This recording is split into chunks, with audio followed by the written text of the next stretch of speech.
আসসালামু আলাইকুম, স্বাগতম জানাচ্ছি বিবিসি নিউজ আন্তর্জাতিক সংবাদে। শুরুতেই সংবাদ শিরোনাম, এরপর বিস্তারিত। ইরানের হামলায় মার্কিন রিপার ড্রোনের ২০% ধ্বংস। ২৪ ঘণ্টায় হরমুজ প্রণালী পার হল ২৫টি জাহাজ। নিষেধাজ্ঞা অমান্য করে ইহুদিদের আল আকসায় প্রবেশের চেষ্টা। দর্শক, এতক্ষণ শুনছিলেন সংবাদ শিরোনাম। এখন বিস্তারিত।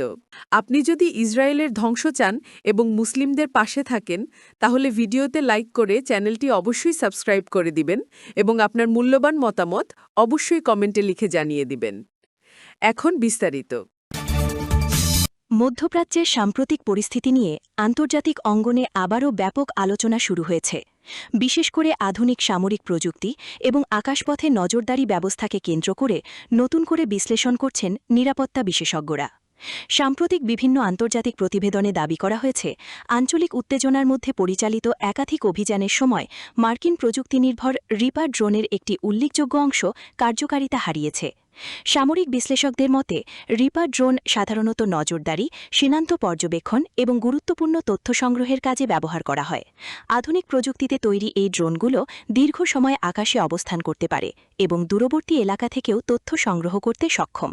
তবে সাম্প্রতিক ঘটনাকে কেন্দ্র করে নতুন করে প্রশ্ন উঠেছে, প্রযুক্তি যতই উন্নত হোক, প্রতিরোধমূলক ব্যবস্থাও কি সমানভাবে শক্তিশালী হয়ে উঠছে? বিশেষজ্ঞরা বলছেন, বর্তমানে বিশ্বজুড়ে ড্রোন প্রতিরক্ষা প্রযুক্তির উপর ব্যাপক গুরুত্ব দেওয়া হচ্ছে, কারণ আধুনিক নিরাপত্তা ব্যবস্থায় শুধু আক্রমণাত্মক প্রযুক্তি নয়, প্রতিরোধমূলক সক্ষমতাও সমান গুরুত্বপূর্ণ হয়ে উঠেছে। আন্তর্জাতিক পর্যবেক্ষকরা মনে করছেন, এই ঘটনার ফলে ভবিষ্যতে সামরিক কৌশলে বড় ধরনের পরিবর্তন দেখা যেতে পারে। বিভিন্ন দেশ এখন আরও উন্নত নজরদারি ব্যবস্থা, সাইবার সুরক্ষা এবং প্রতিরক্ষা প্রযুক্তি নিয়ে নতুন পরিকল্পনা গ্রহণ করতে পারে। এদিকে এই পরিস্থিতির প্রভাব সাধারণ মানুষের মাঝেও আলোচনার জন্ম দিয়েছে। সামাজিক যোগাযোগ মাধ্যমে অনেকেই বলছেন, সংঘাত বাড়লে এর প্রভাব শুধু নির্দিষ্ট অঞ্চলে সীমাবদ্ধ থাকে না, বরং বিশ্ব অর্থনীতি, জ্বালানি বাজার এবং আন্তর্জাতিক সম্পর্কেও এর প্রভাব পড়ে।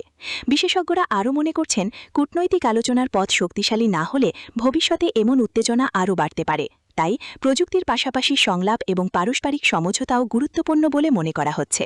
আপনার কি মনে হয়, আধুনিক প্রযুক্তি কি ভবিষ্যতে নিরাপত্তা পরিস্থিতিকে আরও শক্তিশালী করবে, নাকি কূটনৈতিক সমাধানই সবচেয়ে কার্যকর পথ? ঐতিহাসিক এবং ধর্মীয়ভাবে গুরুত্বপূর্ণ আল আকসা প্রাঙ্গণকে কেন্দ্র করে আবারও আন্তর্জাতিক অঙ্গনে আলোচনা শুরু হয়েছে। বিভিন্ন আন্তর্জাতিক সংবাদ মাধ্যমের তথ্য অনুযায়ী নির্ধারিত কিছু বিধিনিষেধ অমান্য করে কয়েকজন ব্যক্তি আল আকসা এলাকায় প্রবেশের চেষ্টা করেছেন বলে জানা গেছে। ঘটনাটিকে কেন্দ্র করে সংশ্লিষ্ট এলাকায় অতিরিক্ত নিরাপত্তা ব্যবস্থা গ্রহণ করা হয়েছে এবং পরিস্থিতি নিবিড়ভাবে পর্যবেক্ষণ করছে কর্তৃপক্ষ।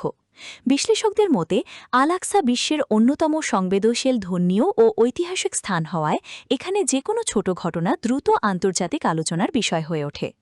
সমাজবিজ্ঞানীরা বলছেন, ধর্মীয় স্থাপনাগুলো মানুষের আবেগ ও বিশ্বাসের সঙ্গে গভীরভাবে জড়িত, তাই এমন স্থানগুলোতে সংযম, পারস্পরিক শ্রদ্ধা এবং শান্তিপূর্ণ পরিবেশ বজায় রাখা অত্যন্ত গুরুত্বপূর্ণ। আন্তর্জাতিক মহলের পক্ষ থেকেও শান্তিপূর্ণ পরিবেশ বজায় রাখার আহ্বান জানানো হয়েছে। অনেক পর্যবেক্ষক মনে করছেন, যে কোনো ভুল বোঝাবুঝি বা উত্তেজনা এড়াতে সংশ্লিষ্ট সব পক্ষের দায়িত্বশীল আচরণ প্রয়োজন। বিশেষজ্ঞরা আরও বলছেন, ঐতিহাসিক স্থানগুলোর নিরাপত্তা নিশ্চিত করতে সমন্বিত উদ্যোগ এবং নিয়ম মেনে চলা অত্যন্ত জরুরি। সামাজিক যোগাযোগ মাধ্যমে বিষয়টি নিয়ে বিভিন্ন ধরনের প্রতিক্রিয়া দেখা যাচ্ছে। অনেকে মনে করছেন, ধর্মীয় ও ঐতিহাসিক স্থাপনাগুলোকে সবসময় শান্তি এবং সহনশীলতার প্রতীক হিসেবে রক্ষা করা উচিত। আবার কেউ কেউ বলছেন, আন্তর্জাতিক পর্যায়ে আরও কার্যকর সংলাপ এবং পারস্পরিক বোঝাপড়া বাড়ানো গেলে এ ধরনের পরিস্থিতি অনেকাংশে নিয়ন্ত্রণে রাখা সম্ভব। ইতিহাসবিদদের মতে, পৃথিবীর গুরুত্বপূর্ণ ঐতিহাসিক স্থানগুলো শুধু একটি অঞ্চলের নয়, বরং পুরো বিশ্বের ঐতিহ্যের অংশ। তাই এসব স্থানের নিরাপত্তা নিশ্চিত করা এবং সেখানে শান্তিপূর্ণ পরিবেশ বজায় রাখা সবার জন্য গুরুত্বপূর্ণ। আপনার কি মনে হয়, বিশ্বজুড়ে গুরুত্বপূর্ণ ধর্মীয় ও ঐতিহাসিক স্থানগুলোর নিরাপত্তা নিশ্চিত করতে কী ধরনের উদ্যোগ সবচেয়ে কার্যকর হতে পারে? কমেন্টে আপনার মতামত জানাতে পারেন। ভিডিওটি শেয়ার মনে হলে লাইক দিন, চ্যানেলটি সাবস্ক্রাইব করুন এবং আন্তর্জাতিক গুরুত্বপূর্ণ আপডেট পেতে আমাদের সঙ্গে থাকুন। সবাই ভালো থাকুন, সুস্থ থাকুন। ধন্যবাদ। বিশ্বের অন্যতম গুরুত্বপূর্ণ সমুদ্রপথ হরমুজ প্রণালী নিয়ে নতুন করে আন্তর্জাতিক আলোচনা শুরু হয়েছে। সাম্প্রতিক তথ্য অনুযায়ী মাত্র ২৪ ঘণ্টার মধ্যে এই গুরুত্বপূর্ণ জলপথ অতিক্রম করেছে অন্তত ২৫টি জাহাজ। আন্তর্জাতিক বাণিজ্য এবং জ্বালানি পরিবহনের ক্ষেত্রে এই রুট অত্যন্ত গুরুত্বপূর্ণ বলে মনে করা হয়। বিশেষজ্ঞদের ভাষ্য অনুযায়ী বিশ্বের বড় একটি অংশের তেল ও গ্যাস পরিবহন এই সমুদ্র পথ দিয়েই সম্পন্ন হয়। ফলে এই অঞ্চলে যে কোনো ধরনের উত্তেজনা বা অনিশ্চয়তা সরাসরি প্রভাব ফেলতে পারে বৈশ্বিক বাজারে। অর্থনৈতিক বিশ্লেষকরা বলছেন, সমুদ্রপথ সচল থাকা মানে আন্তর্জাতিক বাণিজ্য ব্যবস্থার স্থিতিশীলতা বজায় থাকা।